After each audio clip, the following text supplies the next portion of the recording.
Туғандар, лайктан басып келіңіздер. Бүгін рубльдің курсы көтерілді. Бұйырса, бүгін август айының 1-ші күнінде тұрауыз.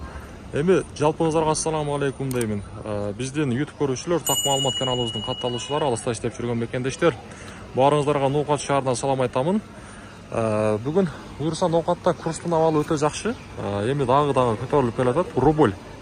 Каналға қатталып, сөз түрде мына шындай лайкты әр біріңіздер аябай басып қойсаңыздар, бізге жақсы болады, қолдау болады.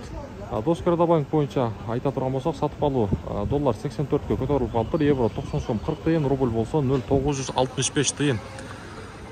Кеше білесіздер 0,95 жарым болып тұрған. Сатып алу мына жерде обменниктерде, ақша алмастырушы жерде рубль 0,96 бұл жақта. Өте соның. Коммерциялы Қырғызстан банкті көрсете тұрған болсақ, бұл жақта рубльдағы 0,96 тиын екен. Доллар болса 83,80. Алығызда мен сіздерге Байчу банкта көрсетіп қойын. Сатып алу бұл жақта рубль 0,965, доллар 83,80, евро 90 сом 10 тиын болып қалып тұр. Кеше евро 90 болған.